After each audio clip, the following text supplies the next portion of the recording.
하나님 말씀은 시편 51편입니다. 시편 51편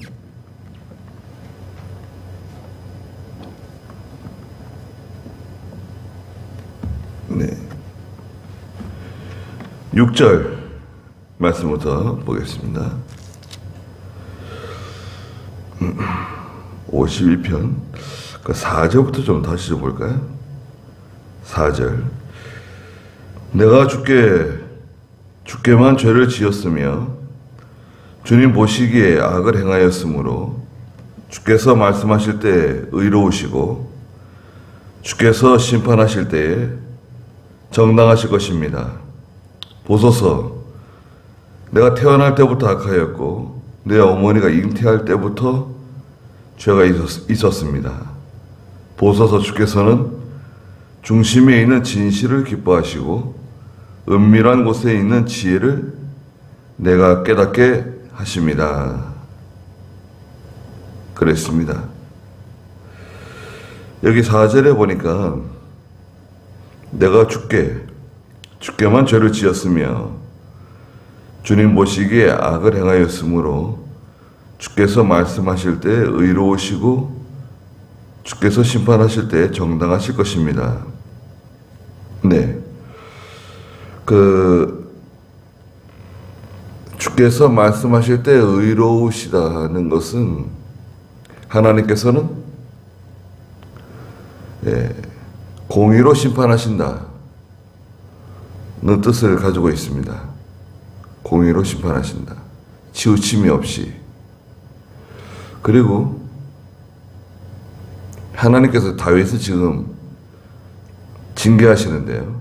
다윗을 책망하시고 징계하시는 과정이 있는데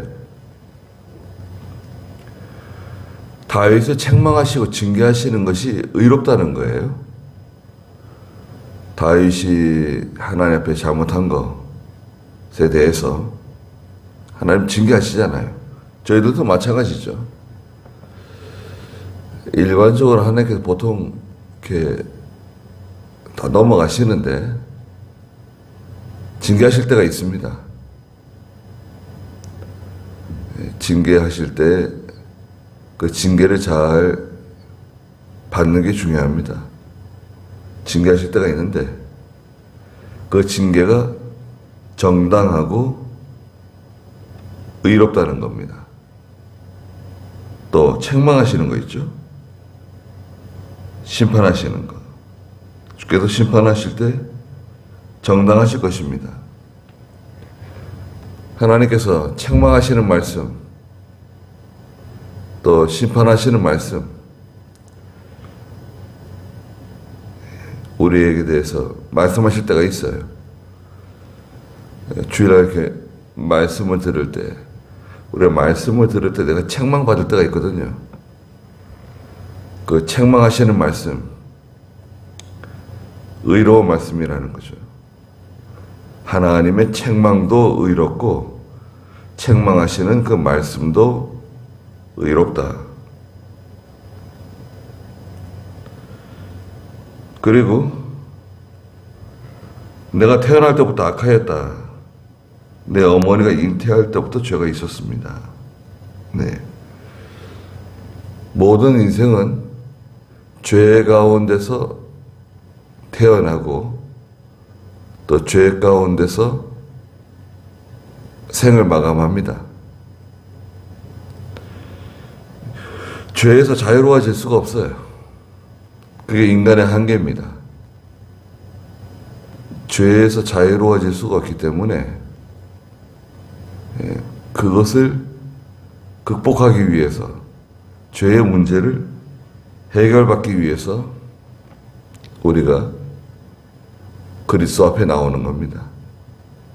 그리스도 앞에 나오지 않으면 모든 죄 사함 받을 수가 없어요. 찬송가 있잖아요. 예수 앞에 나오면 모든 죄 사하고 주의 품에 안겨서 편히 쉬리라. 예수 앞에 나와야 죄의 문제가 해결되는 겁니다. 6절에 보소서 주께서는 중심에 있는 진실을 기뻐하시고 은밀한 곳에 있는 지혜를 내가 깨닫게 하십니다. 예, 하나님의 지혜, 하나님의 말씀은 은밀하세요. 예, 그 말씀을 내가 깨달았다고 생각할지 몰라도 예, 하나님의 말씀을 깨달을 때가 있는데 보통은 책망받을 때 많이 깨달아요. 책망받을 때. 예. 선생으로부터 책망받을 때, 또 인도자로부터 책망받을 때, 말씀을 들을 때, 그 말씀을 통해서 내가 책망받을 때 많이 깨닫게 됩니다. 또 우리가 보통 말씀을 순종할 때, 그죠? 말씀을 순종해 나갈 때 깨달은 진리가 또 만들어지죠. 네. 어떤 긍정적인 면에서는 내가 이제 하나님 말씀 순종해 나갈 때 그걸 깨닫게 되고, 좀 소극적인 의미에서는 책망받을 때 또 말씀을 깨닫게 됩니다. 중심에 있는 진실이 있는데요. 내 중심에 진실이 있어요. 내 중심은 하나님을 사랑하고 진리를 사랑하고 하나님의 뜻대로 살고자 하는 마음이 있어요. 예. 내 중심에는 진실이 있다. 내 속사람은 내 속사람, 겉사람이고 속사람이 있잖아요. 겉사람은 인간의 부패성, 예, 무력과 정력과 사욕, 욕심의 인간의 부패성이 겉사람, 속사람은 중생한 영이죠. 중생한 영. 내 속사람은 진실해요. 하나님의 뜻대로 살기를 원해요. 하나님이 기뻐하시는 길을 걸어가고 싶어요. 예.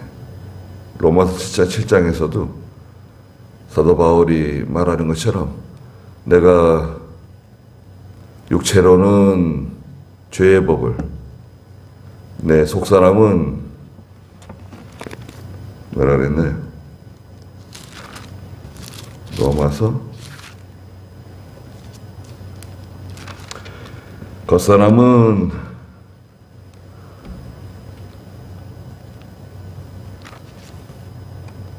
기회를 타서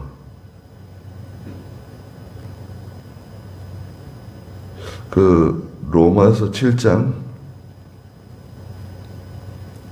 18절 한번 읽어주시겠어요? 나는 내 속, 곧 나의 육체 속에 선한 것이 있지 않다는 것을 안다. 원함은 내게 있으나 선을 행하는 것은 없다. 나는 내가 원하는 선은 행하지 않고 오히려 원하지 않는 악을 행한다. 만일 내가 원하지 않는 것을 행한다면 그것을 행하는 자는 내가 아니라 내 속에 있는 죄이다. 그러므로 내가 한 법을 깨달았으니 곧 선을 행하기 원하는 나에게 악이 함께 있다는 것이다. 내가 속사람으로는 하나님의 법을 즐거워하나 내 지체 속에서 다른 법이 나의 마음의 법과 싸워 나를 내 지체 속에 있는 죄의 법에 포로로 삼는 것을 본다. 네. 그래서 겉사람은 죄의 법을 따라갑니다. 인간의 부패성, 이 육체는 죄의 법을 따라가요. 근데 이 속사람, 중생한 영은 하나님 뜻대로 살길 바래요. 진정한 하나님을 사랑해요. 그 말씀을 순종하면서 믿음으로 살고 기도하고 하나님과 동행하기를 원하는 마음이 속에 있어요. 근데 문제는 이 육체가 너무 강하기 때문에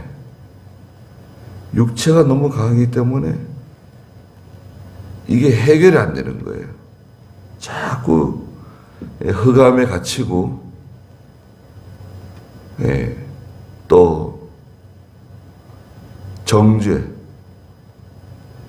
율법의 정죄를 받아요. 너는 죄인이다. 너는 죄를 지었어. 너까지 거는 하나님이 사랑하지 않는다. 너 같은 사람은 하나님이 버리신다. 너는 은혜 받을 자격이 없다. 네가 믿는 사람이냐? 네가 직분 있는 사람이냐? 네가 목사냐? 마귀가 공격을 막 합니다. 낙심하게 만들어요. 낙심은 걸려 넘어지는 겁니다. 걸려 넘어지는 거. 한번 된통 걸려 넘어지면 일어나기 쉽지 않습니다. 회복되는 게 쉽지 않아요. 마귀는 우리를 넘어뜨리려고 그래요. 지옥 보내지 못하죠. 낙심하게 만들어가지고. 중심에는 진실이 있어요. 근데 이제 문제는 중심에 진실은 있는데 실제 생활은 뭐예요? 생활은 다윗처럼 죄를 짓는 거예요. 우리 엄마 다윗과 같이 이렇게 가늠죄를 짓고 살인죄를 짓고 지금 그렇지는 않더라도 얼마든지 우리는 가능성이 있는 사람들이죠. 또 형제를 미워하는 것도 살인이라 그랬잖아요. 은밀한 곳에 있는 지혜를 통해서 깨닫게 돼요. 하나님 말씀을 통해서 깨닫고 특별히 말씀을 통해서 책망받을 때 깨닫게 된다. 책망받는 것도 하나님이 은혜 주시는 겁니다. 책망받는 거 있죠? 하나님 은혜 주시는 거예요. 뒤에 나오지만 하나님이 책망도 안 하실 때가 있어요. 그거는 곤란합니다. 하나님이 책망 안 하시는 것은 나를 사랑하시기 때문에 그런 게 아니라 은혜에서 떨어지는 거예요. 버림받는 거예요. 하나님의 육이라 그러는데 하나님의 육이 일시적으로 우리가 은혜에서 떨어질 수 있습니다. 예수 믿고 성령이 그 속에 내주하시더라도 은혜에서 떨어질 수 있다. 7절에 우슬초로 나를 정결하게 하소서. 내가 깨끗해질 것입니다. 나를 씻기소서. 내가 눈보다 더 희어질 것입니다. 우슬초가 나오죠. 우슬초는 죄를 씻는데 회개할 때 이 식물을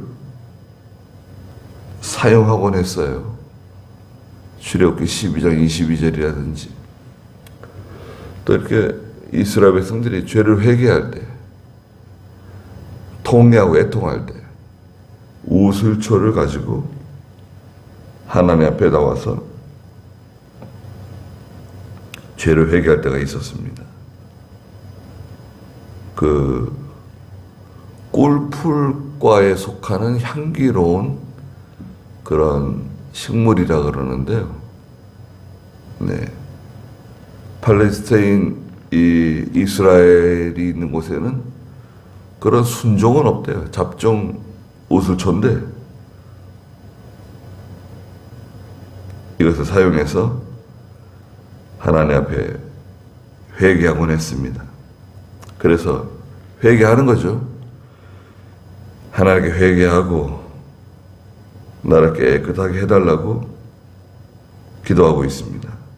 8절에 나로 하여금 즐겁고 기쁜 소리를 듣게 하소서. 주께서 꺾으신 뼈들이 기뻐 뛸 것입니다. 즐겁고 기쁜 소리. 지금 그게 없다는 거죠. 마음의 평안함이 다 사라지고 마음의 평안함이 없어지면 성도 속에 있는 기쁨이 사라집니다. 이 기쁨은 단순히 이렇게 잠깐 있다가 사라지는 그런 기쁨이 아니라 근본적인 아주 저 밑바닥에 있는 큰 기쁨이에요. 원천이 아주 풍부한 아주 속에서 솟아나는 기쁨, 그 성도 속에 있는 큰 기쁨인데 마음의 평안을 잃어버리면 이 기쁨을 잃어버릴 수 있어요. 마음이 편안하지가 않은 거죠. 죄를 지으면 마음이 편안하지가 않습니다.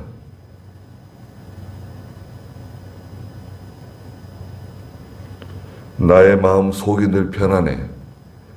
마음이 편안한 상태는 하나님 은혜 주시는 때예요.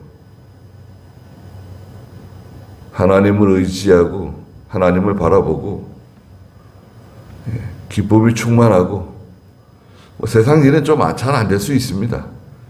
세상 일은 좀 어려운 일을 만날 수도 있고 슬픈 일을 만날 수도 있고 고난을 만날 수도 있고 일이 잘 안 풀릴 수도 있는데 이상하게 하나님은 기쁨을 주세요. 12절에서도 구원의 기쁨입니다. 하나님 주신 구원의 기쁨. 그런데 하나님의 징계를 받을 때는 뼈가 다 부서지는 것처럼 뼈가 다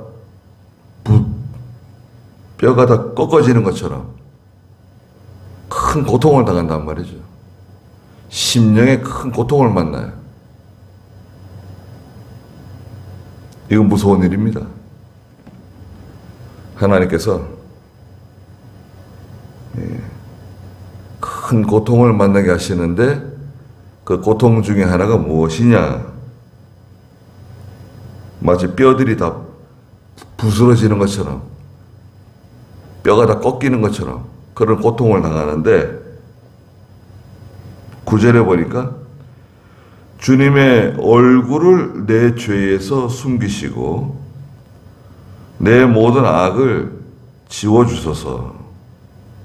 주님의 얼굴, 이 얼굴은 무서운 얼굴입니다. 두려운 얼굴이에요. 주님의 얼굴을 내 죄에서 숨기시고 내 모든 악을 지워주소서. 10절에 하나님이시여 내 안에 깨끗한 마음을 창조하시고 내 안에 견고한 영을 새롭게 하여 주소서. 마음이 깨끗해지려면 어떻게 해야 되는가요? 사도행전 15장 8절 9절에서는 마음이 깨끗해지는 그 방법은 믿음이라는 거예요. 믿음. 믿음으로 성도의 마음이 깨끗해진다. 정결해진다. 그러셨어요. 사도행전 15장 8절 한번 읽어주시겠어요? 또 마음을 아시는 하나님께서 우리에게와 같이 그들에게도 성령을 주어 증언하셨고 믿음으로 그들의 마음을 깨끗하게 하셔서 우리와 그들 사이에 아무것도 구별하지 않으셨는데. 네. 마음을 아시는 하나님께서 우리에게와 같이 그들에게도 성령을 주어 증언하셨고, 성령을 주었다는 것은 예수 믿은 거죠. 구원받은 겁니다. 믿음으로 그들의 마음을 깨끗하게 하셨다. 믿음으로 마음이 깨끗해진다. 네. 그리고 이 마음이 깨끗해지려면 욕심이 없어야 됩니다. 욕심이 없어야 마음이 깨끗해질 수 있어요. 욕심이 속에 있으면 그 깨끗한 마음이 아닙니다. 그럼 욕심이 없냐? 그건 아니죠. 욕심이 다 있잖아요. 욕심이 없어야 마음이 깨끗해지는 건데, 욕심이 다 있어요, 속에. 그 마음이 깨끗한 마음이 아니죠. 더러운 마음이죠. 그래서 인간의 의는 인간의 의, 더러운 옷과 같다. 그러셨어요. 우리가 아무리 의를 행하고 믿음으로 살아도 참 이 죄로부터 자유로워질 수가 없어요. 내 안에 깨끗한 마음을 창조하시고 내 안에 견고한 영을 새롭게 하여 주소서. 견고한 영, 믿음이 견고하게 서 있는 거예요. 그런데 현재는 그렇지 못하다는 거죠. 다윗이. 하나님의 징계 가운데 있으니까. 또 하나님께서 은혜를 걷어가셨어요. 11절에 보니까 주님 앞에서 나를 쫓아내지 마시며 주님의 성령을 내게서 거두지 마소서. 이겁니다. 하나님께서 은혜를 다 걷어가셨어요. 기쁨을 다 걷어가셨어요. 마음에 평안함이 없어요. 뼈가 다 부서지는 것 같은 그런 고통이 찾아오는데, 성도가 뭐 이렇게 물리적으로 뭐 매를 맞거나 감옥에 갇히거나 재산을 빼앗기거나 뭐 자녀를 빼앗기거나 그런 것보다도 더 큰 고통은 하나님과의 이 단절입니다. 성도가 하나님과 단절되지는 않아요. 하나님하고 단절된다고 하는 것은 불신자들에게 해당되는 겁니다. 하나님과 단절되지는 않지만 하나님과 이렇게 말하자면 벌어지는 거예요. 멀어지는 거예요. 은혜에서 떨어지는 거예요. 이사야 66장에도 있는 것처럼 내가 너희를 버린 게 아니다. 내가 너희를 떠난 게 아니야. 내가 너희를 버린 게 아니야. 그럼 뭐냐? 죄가 나와 너희 사이를 갈라놓았다. 죄 때문에 그런 거지. 내가 너희를 버린 것도 아니고 내가 너를 떠난 게 아니다. 문제는 뭐냐? 죄가 나와 너희 사이를 갈라놓은 거다. 갈라놓아지면 그러면 이제 성도가 영적인 흑암을 만나요. 영적 흑암. 영적 흑암은 힘든 시기입니다. 그렇죠. 답답하고 숨쉬기 힘든 시기가 와요. 하나님의 은혜를 싹 걷어가시면 그 믿음으로 사는 성도들은 아주 힘들어집니다. 곤고한 일을 만나요. 곤고한 지경에 처합니다. 사망의 음침한 골짜기를 만나는 거예요. 영적 사망의 음침한 골짜기를 만나게 돼요. 원인을 찾아야 돼요. 원인은 뭐냐? 결국은 죄를 회개하는 겁니다. 죄를 회개하고 교만해진 것을 회개하고 순종해야 할 것을 순종하지 못한 것, 이런 게 있어요. 내가 순종해야 할 것을 순종하지 못한 것, 그걸 회개해야 됩니다. 내가 순종해야 할 말씀이 있는데 그걸 순종하지 않은 거, 그거 회개해야 되는 거예요. 그게 순종하는 거예요. 쓸데없는 고집 부리지 말고, 욕심의 종로로 타지 말고, 뭐 자존심이 어떻고 다 필요 없어요. 자존심이 뭐예요? 그런 거 다 버리고 하나님 앞에 천부의 의지 없어서 손 들고 옵니다. 그래 나오는 거예요. 그러면 김변만 목사님 말씀에 의하면 한 줄기 가느다란 빛이 내려와요. 김 목사님이 산에서 기도하시는데 한 줄기 가느다란 빛이 내려온다는 거예요. 캄캄한 먹구름이 가득 끼어 있는데 그 가운데 한 줄기 가느다란 빛이 내려온대요. 그러면 이제 어둠이 물러가는 겁니다. 어둠이 다 물러가고 천천히 이제 회복이 되는 거예요. 회복되는데도 시간이 걸려요.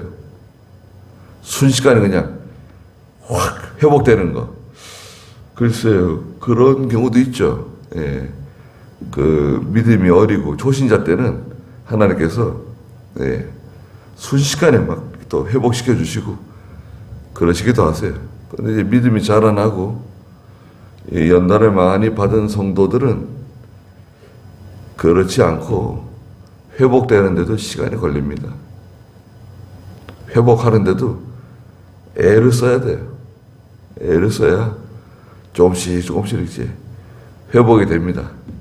시간이 꽤 걸려요.